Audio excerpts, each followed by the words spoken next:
Tonight on Bridge City News, Lethbridge police have charged more people with impaired driving following the first check stop in March. We hear from the mom of a missing teen who has advice for parents on how to protect kids from predators. And Prime Minister Justin Trudeau responds to the resignation of another minister from his cabinet.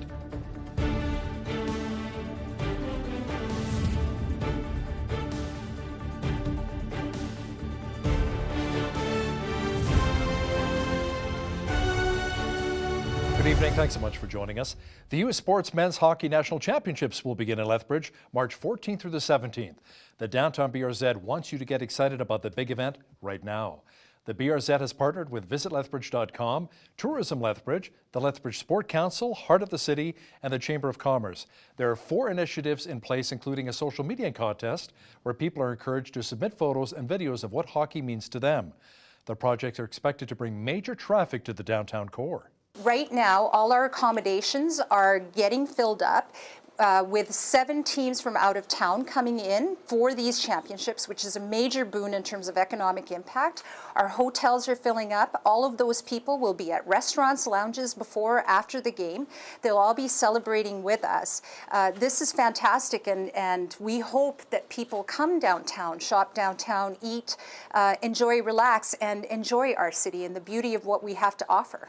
We're going to encourage all of our businesses to get involved. As Shilpa mentioned, we want people to wear their favorite hockey jerseys. We want them to decorate their storefronts, decorate their reception areas, and just get in the spirit of hockey. This is a great opportunity for our small business owners to be involved in this big tournament, national tournament, and we want to just get in the spirit of hockey. This is sort of like our Stanley Cup. It's the pinnacle of what they're playing. It's very high level hockey. We have some former players that work within Sport and Rec who just, the level of hockey that it's played at, all you had to do was watch the juniors this year and the U Sports team that went against them. So it means a lot to them. It really is. It's the best of the best here in Lethbridge to play hockey at the NMAX, and that's part of I think the excitement for them as players. You really get a chance to go up against the best, and there are some tough teams. Lethbridge is just the 3rd city in Western Canada to host the U Sports Men's National Hockey Championships. The Lethbridge Sports Hall of Fame used to have a mobile exhibit, but that all changed yesterday. City Council approved a $110,000 grant, allowing the display to be visible at the ATB Centre. For Hall of Famers, this is an important step in educating the public. People who are inducted for the lifetime of effort they've put in as athletes or builders, or the way that they've contributed to sport in the city. But I think our city is more than that. We want to highlight sports like baseball, basketball, rodeo, hockey, curling. We're highlighting judo this year. We have one of the biggest judo centers in the country here, and so when we do that work, we don't want just to be one night at our banquet. We want it to be available 365 days a year at this new facility. Lethbridge's Art Project Commissioners looked at 3 proposals and decided on the University of Lethbridge's alumni Colin Zipp's unique concept and design. The Lethbridge Youth Advisory Council wants you to know that they're continuing a strong relationship with City Council. Its chair, Grace Forrester, says there are many ways Council has helped with youth issues and concerns. Almost everything the City of Lethbridge does has a youth component. So for example, when they did their 2019 to 2022 operating budget, all of the things that they're funding could potentially affect youth issues. So for example, the amount of funding that they spend on recreation and culture, social cultural services, that kind of thing has a direct impact on the quality of life for youth. So we just want to make sure that that voice is represented in council and that they're aware that this is a significant segment of the population that they need to represent. Forrester is also encouraging people to visit getinvolved at lethbridge.ca to provide feedback. Lethbridge police have charged 4 people with impaired driving following the first check stop in March. All 4 were caught as a result of the mandatory alcohol screening legislation that was introduced in December. The controversial amendment, which allows police to obtain breath samples without reasonable cause, has received wide criticism over social media. Police, however, say for the most part, the public is supportive of the testing. There was a roving check stop that we did because of the frigid temperatures. We didn't do a static check stop like we typically do. But we were doing the mandatory roadside samples on each of those. the alcohol screening, and those samples that were fails were all over. There were some that were very high. I can tell the overwhelming response from the citizens is they're happy with what we're doing. They don't have a problem providing those samples to us, and it's a fast process. We get them on their way quickly, and we ensure that if somebody is drinking, that we're keeping our roads safe, and we're going to take them off the streets. So far in 2019, police have apprehended and charged 21 people with impaired driving during check stop operations. They also seized 4 vehicles and laid charges for graduated driver's licenses, 0 tolerance violations, and issued 8 immediate roadside suspensions. Your phone rings, you answer it, and the person on the other line claims they're with the Canada Revenue Agency, and they're calling to discuss your account. Do you hang up on them, or do you hear them out? Constable Paolo Magliocco tells us when it's fact or fiction. You may receive a phone call, as an example, saying that you owe back taxes. And they may ask you to pay up in iTunes gift cards, Google Play cards, something other than cash. And they may tell you that if you don't pay, that you may be arrested, the police might come to your home, you might go to jail, or face some type of serious punishment. So essentially what's happening is the fraudsters are manipulating people into paying up, and they're calling it back taxes or Canada Revenue Agency tax scam. Now, if you think you've been the victim of a scam, contact police right away. Winter cycling, good idea or flat out insane? Pastor Blair Stretch says the idea that winter cycling is reserved for extreme, hardcore people is a misconception. As Loris Alexander explains, riding your bike during the cold winter months can be a pleasant and fun experience. This is Pastor Blair Stretch, pastor to the Gate Church in Lethbridge. Pastor Blair rides his bike even when temperatures fall below 0 degrees Celsius. I do think that riding in the winter is more realistic than people realize. Then there's the added benefit of exercise, he says, and he doesn't have to worry about parking. Practically speaking, we don't need 2 cars, as we go our separate ways each day, because I'm jumping on my bike and riding it wherever I need to go, and then Chrislyn can have the car with the kids if she has that. Blair says it's helped him to rediscover the joy of winter. It's sort of all connected, there's the practical reasons, personal reasons, and social reasons as well. Slippery roads, low visibility, but for Pastor Blair, come snow, shine, or sleet, he rides on. This isn't actually that bad, or it's not actually that cold or hard for me to do this. For Bridge City News, I'm Loris Alexander. Students at Chinook High School are squaring off against each other for the 2nd annual Battle of the Bands. The event, which starts at 7 o'clock tonight, features 9 musical groups with a wide variety of rhythms and sounds. Admission is by donation. Organizers suggest you get there early. Michaela Bali was just 16 years of age when she went missing at a bus stop in Yorkton, Saskatchewan in April of 2016. Since that time, police and her family have been desperately trying to locate her.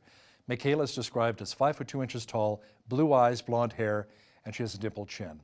An anonymous donor pledged $25,000 to increase the reward to $50,000 to help find Michaela. Joining me now from Yorkton, Saskatchewan is Michaela's mom, Paula. Paula, thanks so much for joining me during this very difficult time for your family. Can you offer a little more background into this case?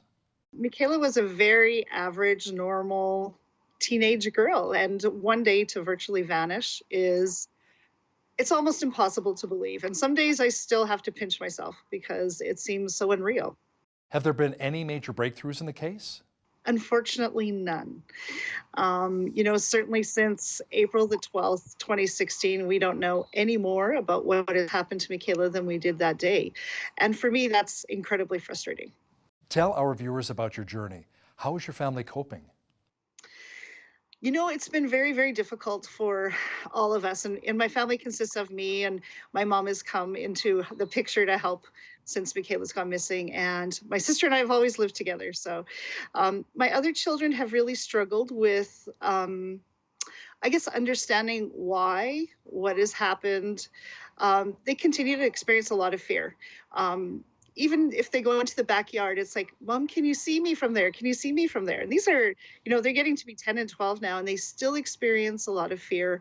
They experience a lot of, it's traumatic effects. My son had huge issues with eating even. He felt guilty when he could eat because he didn't know if his sister was eating.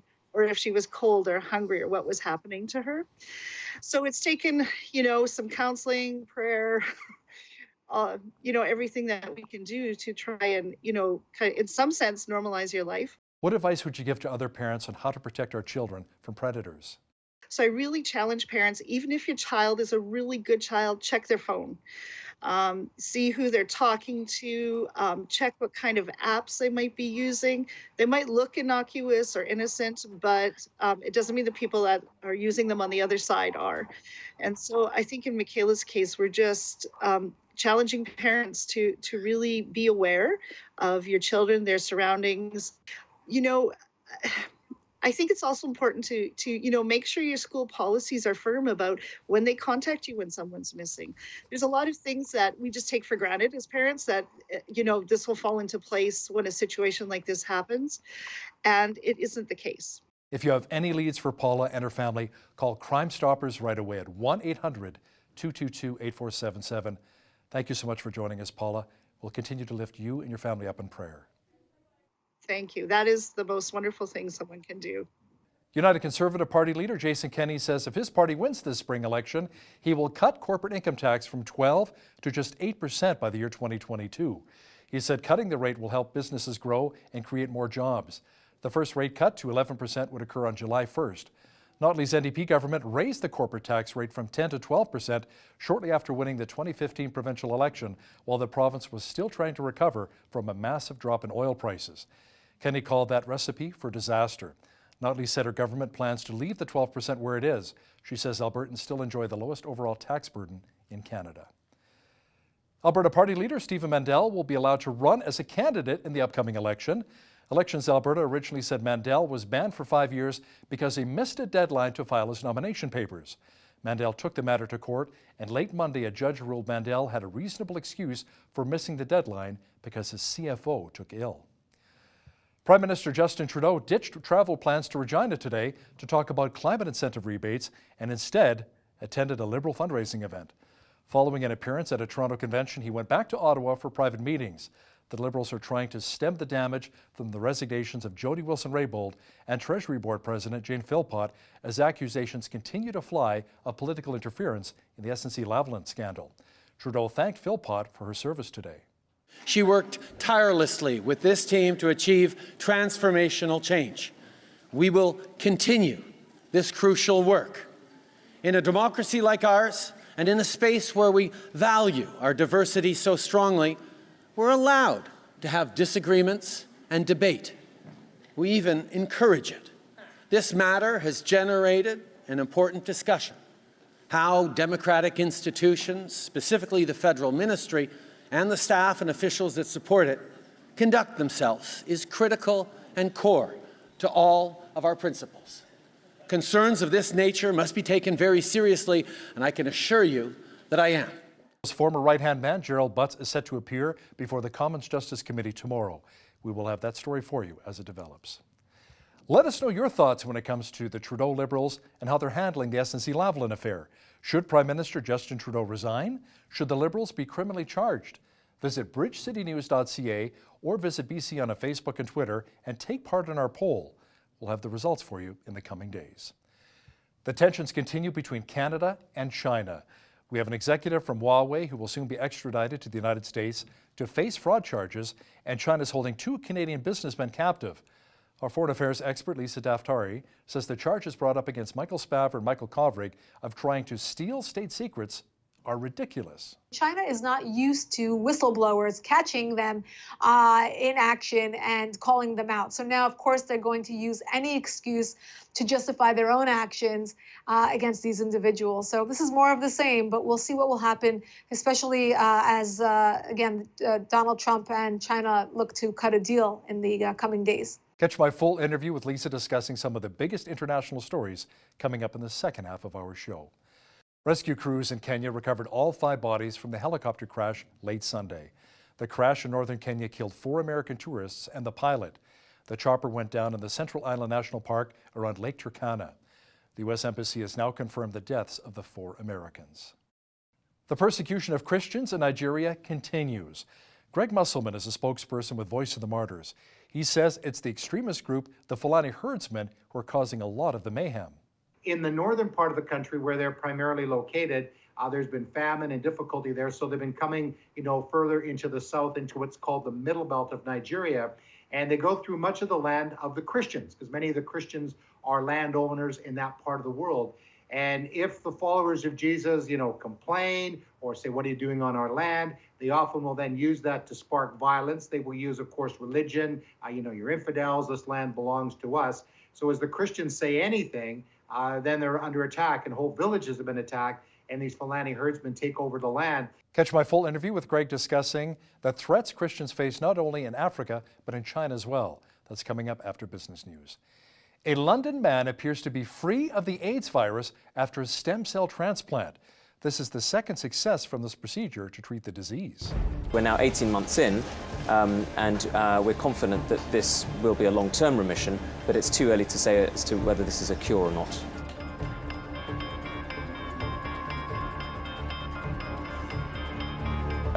It carries significant risk. It's unpleasant, and of course you're hospitalized for a number of weeks. Finding a donor who is not only tissue matched to the individual needing the transplant, but also having 2 deleted or mutated copies of the CCR5 gene is an improbable event, and that's why this has not been observed more frequently. Medicine and technology, incredible. Lots of sunshine again today and milder. Good news is that it's getting even warmer. A complete look at the weather forecast is coming up.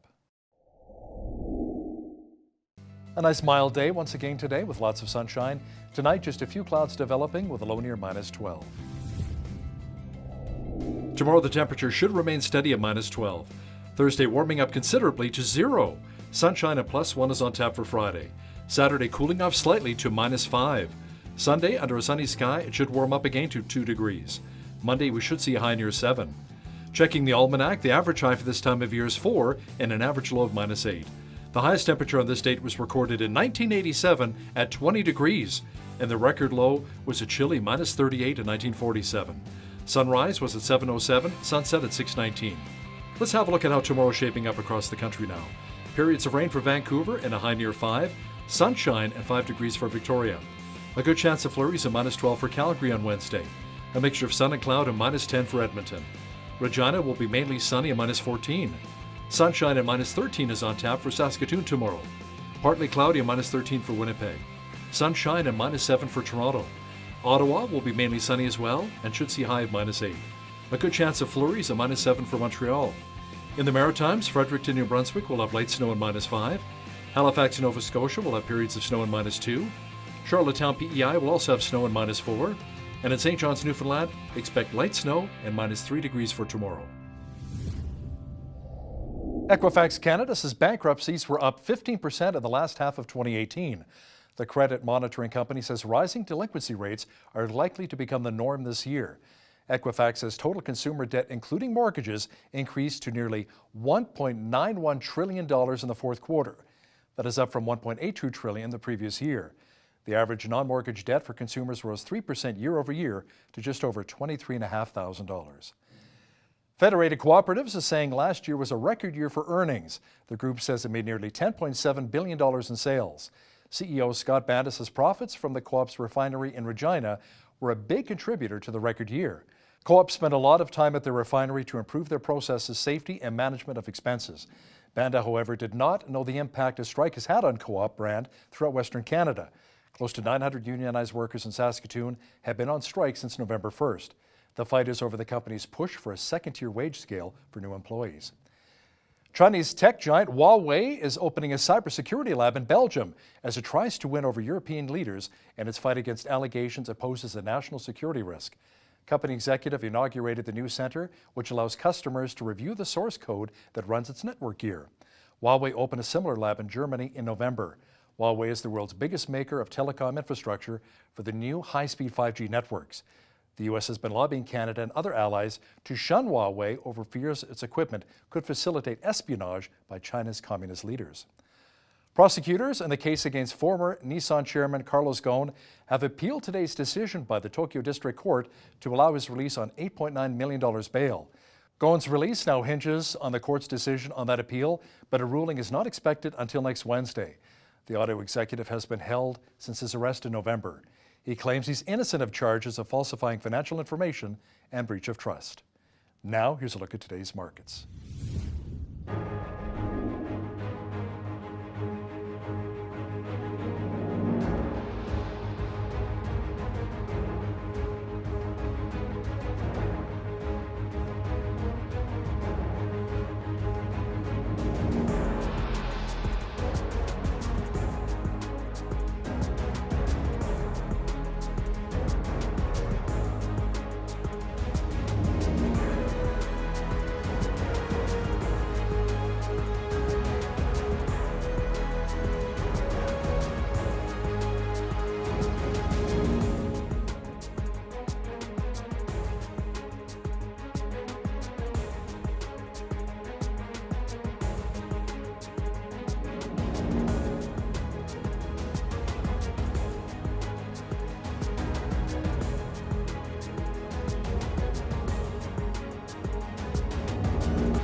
Recapping one of our top stories this hour, United Conservative Party leader Jason Kenney says if his party wins the spring election, he'll cut corporate income tax from 12% to just 8% by the year 2022.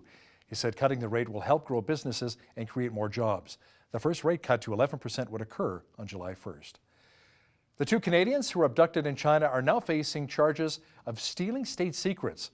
Our foreign affairs expert Lisa Daftari says the charges of espionage are nonsense, and she has details next. But first, here's a look what's happening in and around your community. Here's your Bridge City News community calendar. Join the Lethbridge Community Band Society as they celebrate music from the Silver Screen taking place Saturday, March 9th at College Drive Community Church in Lethbridge beginning at 7 p.m. Conducted by Josh Davies, this concert will feature a variety of brass instruments not often seen in the traditional North American concert settings. The performance includes music from King Kong, Braveheart, Apollo 13, and much more. Tickets are $15 and children 12 and under are free. Purchase yours today at CASA or online at lcbs.yapcity.com. The Lethbridge Association of the Blind provides numerous activities for the blind and visually impaired in the Lethbridge area. These events include dinners with entertainment, local museum tours, and much more. For more information, call 403-942-1677 or email brownwj@shaw.ca. It's the 15th annual Woods Homes Children's Benefit Gala taking place Saturday, March 30th at 6 p.m. at the Coast Hotel, Lethbridge. This special night is in support of the emergency youth shelter, The Core. This year's gala includes a delicious dinner, silent and live auctions, and live entertainment by the Chevelles. For tickets and sponsorship opportunities, contact Colleen Campbell by calling 403-317-1777 or visit woodshomes.ca. And that's your Bridge City News community calendar. The dance between Canada and China continues. We have the CEO of Huawei, Meng Wanzhou, who will soon be extradited to the United States. And China has detained two Canadians, Michael Spavor and Michael Kovrig. Now, to talk more about this diplomatic crisis is our foreign affairs expert, Lisa Daftari. Now, Lisa, China is now saying the two Canadians attempted to steal state secrets? Come on. Right. This is a classic case of China accusing others of what it has been notoriously doing for many, many years, and that is stealing state secrets and hacking and stealing intellectual property and copying trademarked technologies, etc. So obviously this is a bogus allegation. It's being used to trump up or justify charges against these individuals. It's also being used to almost even the playing field and to say, well, you have one of ours and we have some of yours, so let's just forget the whole thing. This is coming on the eve of China and the U.S. trying to work out a deal that would remove very vital tariffs on Chinese goods.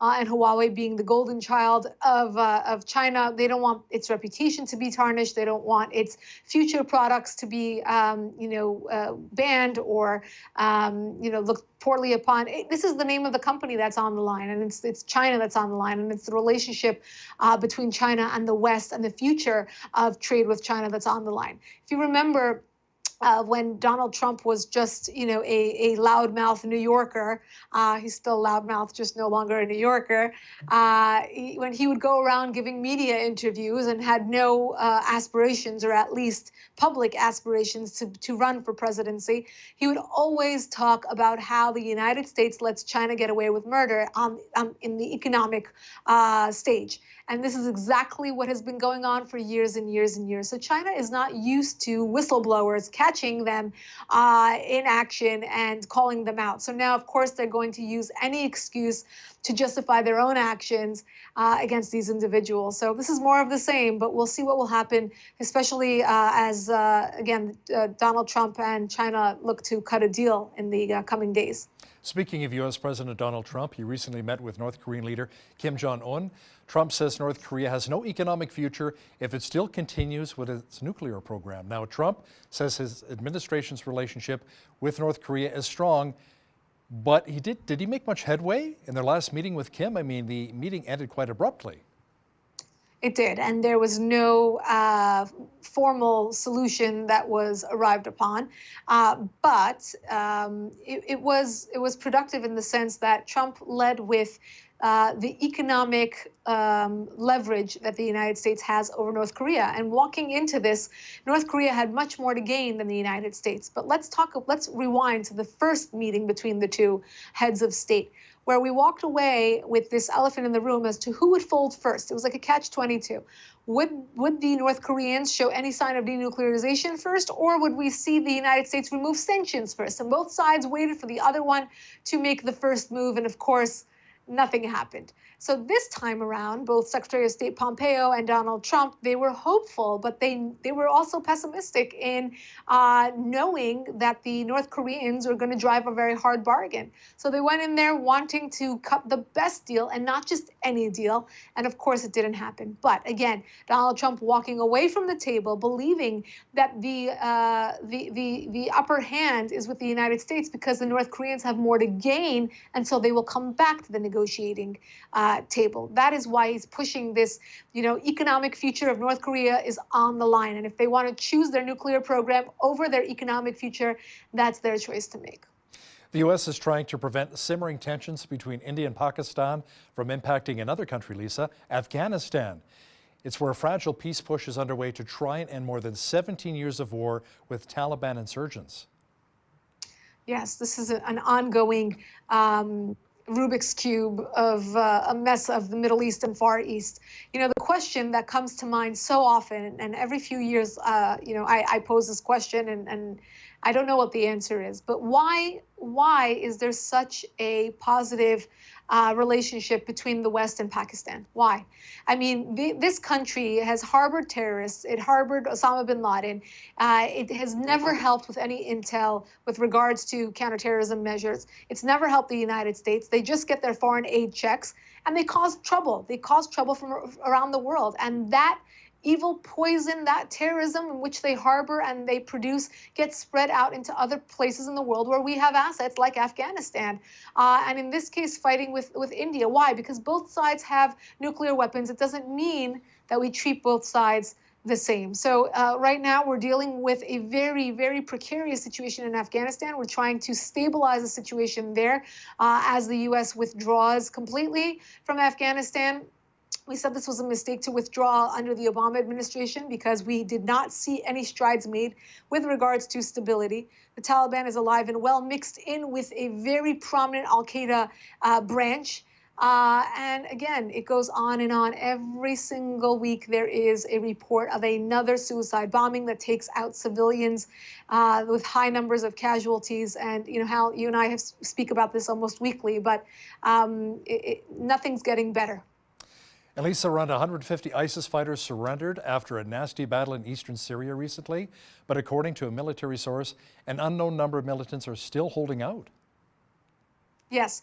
So this is the question that keeps coming up is where do we stand in the fight against ISIS? How much is left? And it's very difficult to have this conversation in the quantifiable sense, because whenever we talk about ISIS, we've talked about a military that at its peak was between 35 and 50,000. Now, when we talk about defeating ISIS, we talk about defeating that army which had possessed physical land. So we talk about the deconstruction of this caliphate that ISIS has created. But right now, when you have these pockets where they are unwilling to let go, then the question becomes how much more deeply do we have to look to see where these pockets are? First of all, where else do they have insurgencies? Second of all, thirdly, where are they spreading to? We need to look at other parts, not just in Syria, but in Iraq, in northern Africa, in the Sinai Peninsula. And then speak about the spread of ISIS and its recruitment across the web. So defeating ISIS is not a simple thing. But if we talk about it just in the micro sense of Syria, yes, they have been defeated.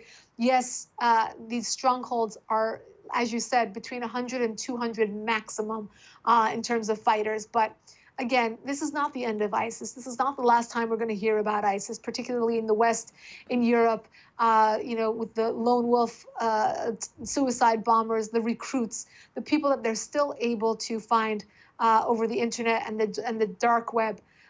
So it goes on.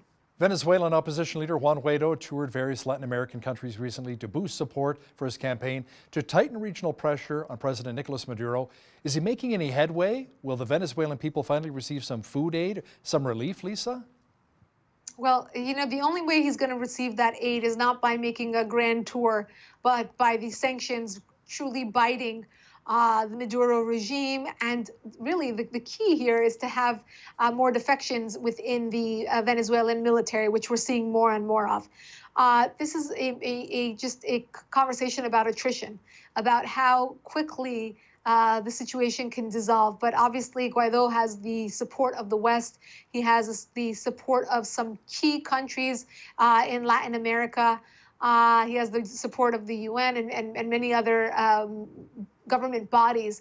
But right now, it's all about Maduro, the military, and most importantly, as you noted, Hal, is to get the humanitarian aid to the right people on the ground. It's awful to see that this aid is being sent and not getting to the right hands, being blocked by their own government. And when the Venezuelan people, even though we usually see the lower socioeconomic brackets cozying up to the dictators, in this case Maduro, when these lower socioeconomic brackets, the ones that need the economic help the most, see their leader, not defending the people, not allowing this aid to get in, not caring for the people, I think that will change a lot of hearts and minds. So I think this is going to just take some time, and it might get worse before it gets better, but every revolution does. Yeah, praying that aid makes its way to the Venezuelan people. It's tragic what's going on there right now. A new report from Reuters says we may see a Brexit bribe. Lisa, UK's Prime Minister Theresa May has unveiled a $2.1 billion fund for Brexit-backing towns. It's an effort to support her EU exit strategy. Now, will it work? Britain is due to leave the bloc by the end of the month. Yeah, when in doubt, just show the money, right? This is a slush fund that we hadn't heard about till now. It looks like Theresa May has more economic incentive. Many economists talk about Brexit as an economic leg up for the UK. And in this case, there's actually a fund to support the places that support Brexit. So Theresa May, I don't want to call her desperate, but she wants to push this through and she wants to make it a very seamless transition. I was at CPAC over the end of last week and over the weekend, and sat in on a very interesting panel on Brexit. And it seems like those who understand the realities on the ground think that it would make for a much better UK and future of the EU if this goes through right now. Prince Harry unveiled a special memorial on Monday to the victims of 2 deadly attacks in Tunisia 4 years ago, Lisa. A gunman killed 30 Britons and 8 others in a rampage at a beach resort in June of 2015. Yes, this was a very nice tribute that he revealed. I think many times these attacks happen and these people are forgotten. but to have a memorial for them, to have a place where their families can mourn, and to honor the memory of those who died in that attack. I saw this headline, Hal, and to be honest, I cover all types of terror attacks, and I almost had forgotten about that one. And I said, wow, it's wonderful to honor these individuals. It was a very sad attack. These were people who were vacationing, obviously had nothing to do. Whenever it's civilian casualties, it's horrific. And their families still live with that reality. So it's a beautiful tribute, and it was nice for him to make this revelation to them. 2 more teenagers have been killed as knife murders soar in the United Kingdom. The number of people killed in stabbings this year is now 24. The attacks are pushing the bloodshed to the forefront of national concern. Yes, yes. Again, you can couple up this topic with the national security concern that makes a bigger push for Brexit. One of the main concerns for Brexit wasn't just economic; it was also national security. When the UK would stand back and say, "We don't want to inherit the jihadi problem that our neighbors have because of their lax view on immigration," and they would look to France and Spain and Germany and say, "We don't want that issue." And now look. So they have that issue. Many, if not all, of these knife attacks are jihadi related. This is a tactic that is touted by ISIS as the do-it-yourself jihadi maneuver, that all you need is a kitchen knife, and you've made your mark and you've made your statement. It's horrific because there are days when you read the reports and there's 3 stabbings in London before noon. And these are individuals who are going about their business. They're riding the subway or getting to work or going to school. And it's an issue that they have to deal with. But again, taking a bigger look at society and the problems they have with these lone wolf, or whatever you want to call them, these self-radicalized individuals, is an issue that all of Europe is going to have to deal with. Our foreign affairs and ISIS expert Lisa Daftari joining me once again from Los Angeles. Thanks so much, Lisa. My pleasure.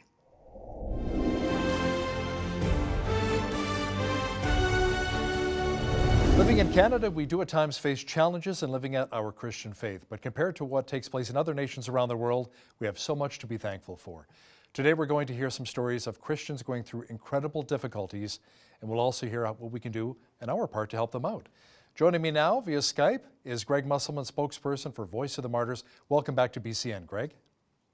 Good to be back with you, Hal. Now, you were in Nigeria recently. You had a chance to speak with some individuals who've endured incredible persecution. Can you share a little bit of the experience with Lena, a 13-year-old who is from the daughter of a Muslim imam who decided that she wanted to follow Jesus? Yeah, and this is kind of the cool thing that, we hear so many stories of the death and destruction and the attacks against the church in Nigeria, and certainly that is true.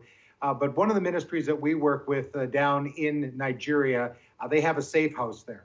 And so I was able to meet some of the young folks that were a part of the safe house. And, when you think of a safe house, it can be an apartment in Cairo, Egypt, kind of secluded. In this case, it's a compound. I can't see the area. We just don't want to put Lena and the others in danger. In fact, that's not even her real name. But as a 13-year-old, she was, observing Christians in her community and started to have some questions and saw that their lifestyles were different than some of the other people that she knew in her Muslim community. And so she started to ask questions. And as the more questions she asked, the more curious she got, and to a point where she said, you know what, I'd like to go to church. And she went to church, heard the message of God's love through his son Jesus, and said, I want to follow him. Now, she went home and talked to her father, as you mentioned, an imam, Islamic teacher. And immediately he wasn't that concerned. He thought, okay, well, she just has a few questions, but he was really not able to answer any of those questions. So she started to pursue even more and just came to the point that Jesus was true. He was the Son of God. He died for her sins, and she wanted to have a relationship with him. And then it didn't go so well with her father at that point. He actually became very abusive, and her life at that point was in very much danger. Greg, it's hard to imagine someone that young having the determination to endure this kind of thing and to persevere to find freedom. How is this young 13-year-old doing right now? She's actually doing very well. I mean, she was in a situation where she was put into a forced marriage, a man that was much older and also had another wife. And can you imagine, a 13-year-old girl, and I've got 3 daughters, and I just can't even imagine, my daughters being in a situation like that. Obviously, I would never put them in that situation. But she was, forced into this marriage. It was at that time that she determined to run away. She was actually caught a couple of times, then eventually did get to some safety and to some Christians that were able to take her eventually to the safe house. Now, when she went there, she couldn't speak Xhosa, which is the language of her tribe in that area, couldn't speak English, and was illiterate, knew nothing about the Bible. The thing that I found so interesting, Hal, is that after just a year or two being in the discipleship school, she's now speaking a little bit of English. Xhosa is, she's able to write in that now. She could, of course, understand it. And she's reading the Bible. And she's really come to an understanding that, if you do come into a relationship with Jesus, there's going to be persecution. Of course, us in the West, we don't often have to endure that. There may be some marginalization, some of the things they're going through in Canada, but not to the extent where your very life is at stake. So she's really, really doing well. She's also learning a trade and, learning how to sew. We saw the sewing school there. And her desire is to go back into her community as a pastor when she's trained through the, through the safe house and then into the Bible college, and then go back into her community and share the love of Jesus. So she's doing great. I was very, very impressed with, her, the way that she's just so passionate about God's kingdom and, again, desiring to see her people come into a relationship with Jesus. Now, there's also a very real threat from Fulani herdsmen in Nigeria. Can you explain to our viewers what this group is, what they're all about, and what's their motivation to keep killing? Right. Now, we've all heard of the Boko Haram. They're a very violent terrorist Islamic group in Nigeria and then some of the surrounding countries as well. We've heard of the Chibok girls, the 276 girls that were kidnapped several years ago at a school. Still more than 100 of those girls remain in captivity. Many have been forced into marriages, those kinds of things. So the Boko Haram are one of the most dangerous groups. They're affiliated with groups like Islamic State and some of the other notorious groups that we've heard about in Islamic terrorist groups. So we've heard of them, we know them. But interestingly enough, and sadly really, is the Fulani herdsmen have actually caused the death of more Christians and more people than even the Boko Haram. They're kind of a nomadic group.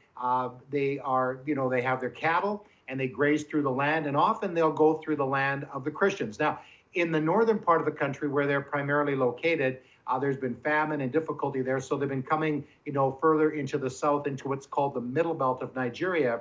And they go through much of the land of the Christians, because many of the Christians are landowners in that part of the world.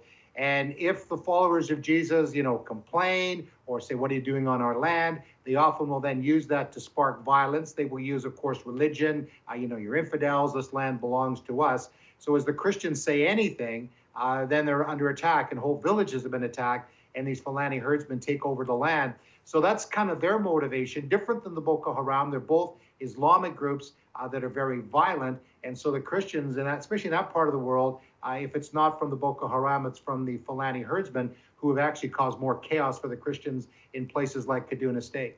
Now, you recently interviewed some Nigerian widows who lost both children and husbands to the violent attacks of the Fulani herdsmen. What was that like?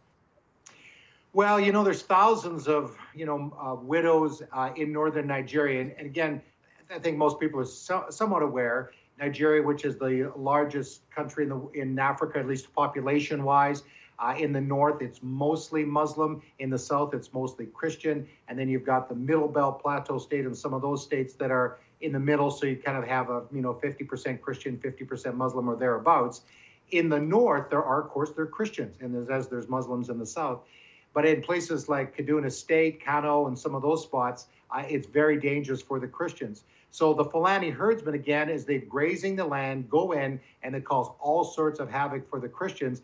So two of the ladies that I met, and just two of the thousands of widows, Christian widows, Victoria and Janet, both lost family members, both lost their husbands. One lady lost a couple of her nephews. Victoria lost two sons as a result of that. And then many have struggled badly. So again, this is Fulani herdsmen wanting to take the land, and they're in a very precarious position because where do they go? It's a dangerous part of that country, and so even if they go to other communities, they're still in danger. So how do these Christians continue to live in such a precarious situation? This would naturally cause anger. Have they somehow been able to extend forgiveness to their attackers? Well, it's interesting that one of the ladies that I talked to, Janet actually, and she said how she knew that she had forgiven, because, we talk about it. We know what Jesus said, Sermon on the Mount, love your enemies. Okay, well, somebody offended me at work, or a neighbor, built a fence, on my part of the land, or whatever. We deal with all sorts of things, and we need to be, as Christians, forgiving. But to loving your enemies, especially those that have killed a family member or family members or friends, that's another thing. But as Janet said, the reason she knew that she had forgiven is because when the Fulani herdsmen were in a situation where the weather was really bad and they had nowhere to go, and they asked if they could, stay with Janet and her family, and she said yes, they could. So she knew at that moment that she'd forgiven. Now, everybody is different, as they are here in Canada and other places where the persecution or difficulty is not as intense.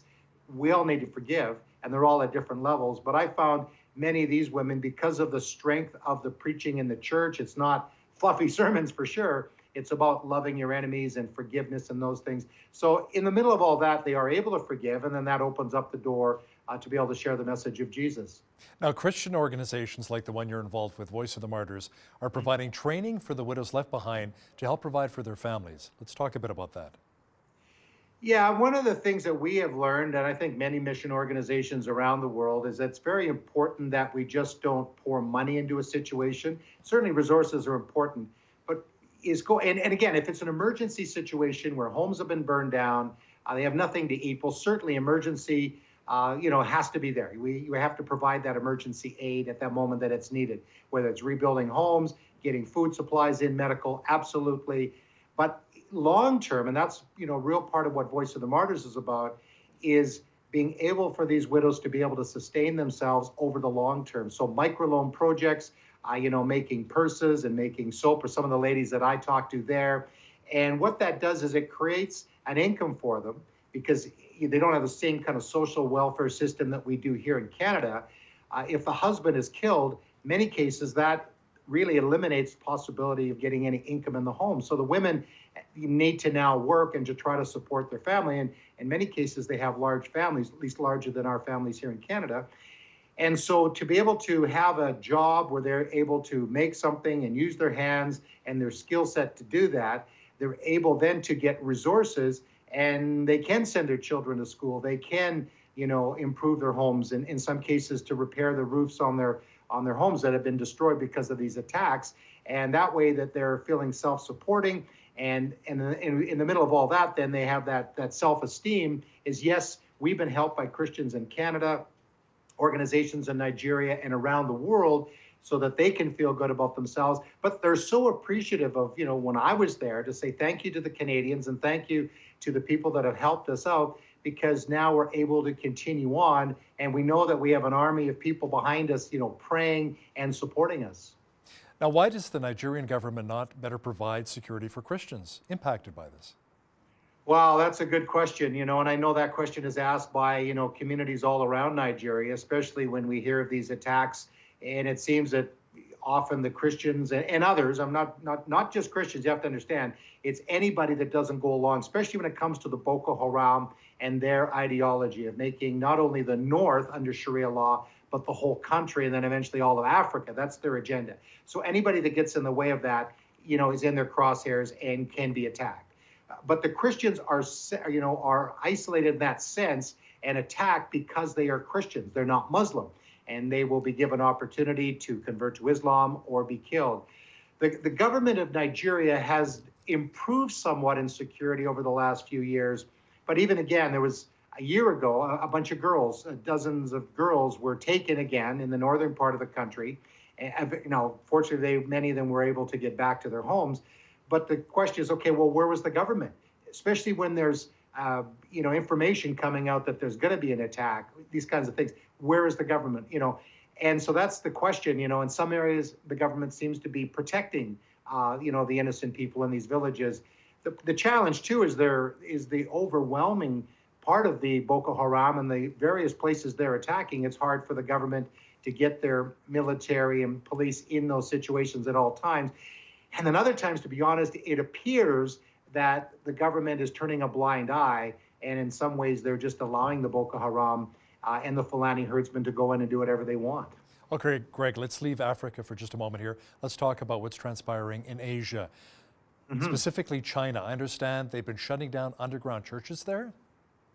Yeah, well, they've been, after the underground churches for a long time, Hal, and because of the growth of Christianity in China, and now you've got a new regime, President Xi, that his goal is to eradicate Christianity.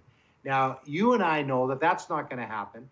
In fact, when the communist revolution came in, the Chinese Revolution back in 1949, there was like 1 million or so Christians. The church really went under persecution. The thing that happened through that, and again, these are maybe conservative numbers, more than 100 million, 150 million Christians in China today.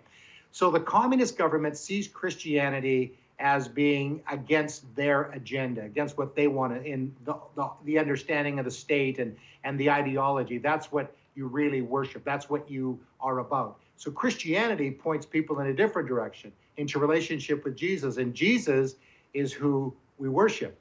So the underground church has been under scrutiny and under attack, and pastors have been arrested and died in prison, and all those things have happened for decades in China. More recently, they have stepped it up and have really gone hard at the underground church. Now, what they've even going now is happening is, you probably heard of the crosses, thousands and thousands of crosses being removed in churches all across China. And that has been geared more towards the government-sanctioned church, or the Three South Patriotic Church, where they are given, license to operate. They have been sanctioned by the government, but now even the government is going after those house or the government churches as well as the house churches. Wow. So they're really, going hard at all Christians, regardless if they're, sanctioned or unsanctioned. Does outside pressure coming from citizens from Western countries like Canada and the United States produce any positive results for persecuted Christians in China? It does, but as we know that in the United States, there's a trade war going on with China. So that is not at the top of the agenda.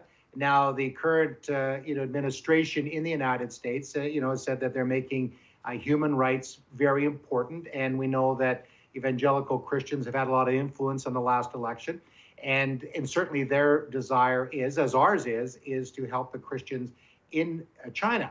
And the same in Canada. Now, we've got a situation right now as well where there's dispute with the Chinese government, with Huawei. And so with the executive that was arrested, and then some Canadians were arrested, and it's a sort of a tit for tat situation. Mm-hmm. And so human rights is not at the top of the agenda. Now, one of the people that we work with, his name is Bob Fu. He founded an organization called China Aid. He is in the United States, and he actually spoke to the U.S. Senate. And I asked him, I said, okay, well, what kind of receptivity did you get there? Were they open to what you had to say? He said, absolutely. They are concerned about human rights violations. But unfortunately, with all the other things that are in play, with the trade wars and the sanctions and the tax and all the kinds of things that are going on, it's very difficult for both our government and also the government of the United States to put a lot of pressure on China. But they're trying to do that. But again, you've got a lot of politics taking place here. Greg, we've only got a few short moments left here. What can we do as Christians to help our brothers and sisters in China? The most important thing is to pray. And again, I mean, it sounds almost like, well, yeah, of course, we need to pray. But really, we do. They are committed to praying. If you've ever been amongst Chinese Christians, whether it's in Canada or in China or wherever they are intense about prayer. They say that's the most important thing we do. And as we pray, the Lord will then, I believe, give us the wisdom of what we do next, whether that is, getting involved with an organization like the Voice of the Martyrs, whether it's Nigeria or Pakistan or China. So you can go to our website, vomcanada.com, and you can find out the things that are going on. And then beyond prayer, it's still, getting aid and help into there. Believe it or not, there's still need for Bibles, and especially in some of the rural communities, because, millions of Bibles are being printed in the country, but it's still difficult for them. But certainly to be praying, that's the number one thing, and then as the Lord directs us. Greg Musselman, spokesperson with Voice of the Martyrs, thanks so much for joining me today from St. Albert. Thank you very much, Hal. On behalf of all of us here at BCN, I'm Hal Roberts. God bless and have a great night.